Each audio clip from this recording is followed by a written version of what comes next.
La etapa intermedia previa al juicio oral se inicia en la formulación de acusación hasta la autoapertura a juicio oral.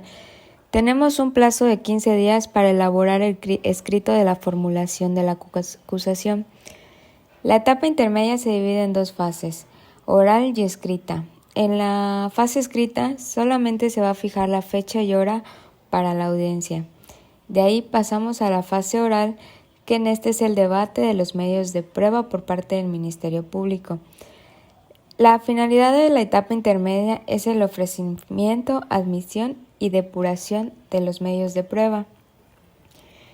Las etapas de la etapa intermedia son la apertura, y la apertura de la audiencia es dirigida por un juez de garantías o el juez de control. Se desarrolla de forma oral, por lo tanto, el juez verifica los requisitos generales de la audiencia y declarará la apertura de la misma según el Código Nacional de Procedimientos Penales en el artículo 342. Es decir, el juez comprueba la asistencia, personalidad de los operadores jurídicos, el cumplimiento de los elementos de fondo, la forma del procedimiento, las formas y cumplimientos de fondo para dejar constancia legal de ello, teniendo presente que podrían surgir situaciones inesperadas, las cuales se deben resolver legalmente. Por ejemplo, cuando la víctima u ofendido o el asesor no asisten a la audiencia, se continúa con esta. En caso de no justificar la inasistencia, su pretensión será desechada.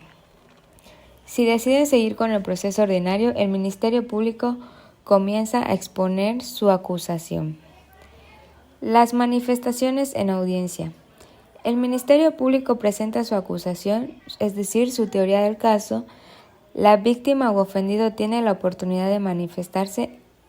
Ante las manifestaciones vertidas, el juez, si la norma jurídica o el tipo de delito lo permite, exhorta a las partes para que lleguen a una solución alternativa o alguna forma de determinación anticipada. En caso de llegar, se procede con las reglas establecidas para cada caso. De ahí continúa el debate y resolución. Una vez que fueron resueltas las incidencias y excepciones expuestas dentro de la audiencia, se procede a dar uso de la palabra a las partes para que se manifiesten sobre los medios de prueba.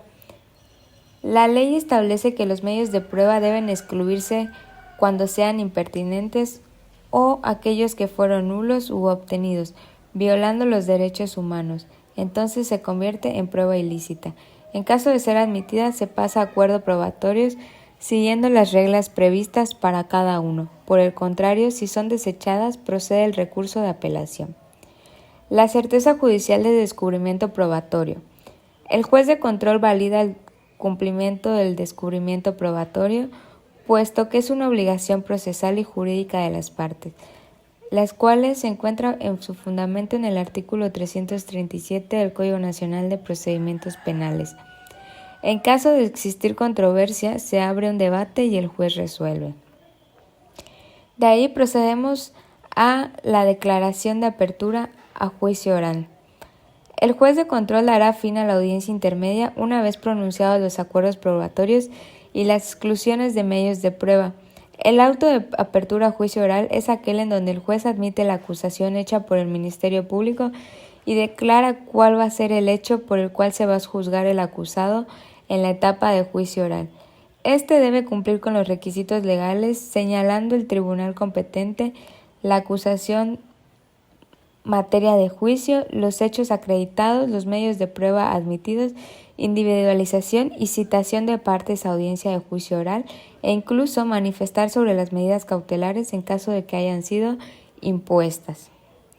De ahí vamos al envío a tribunal de enjuiciamiento.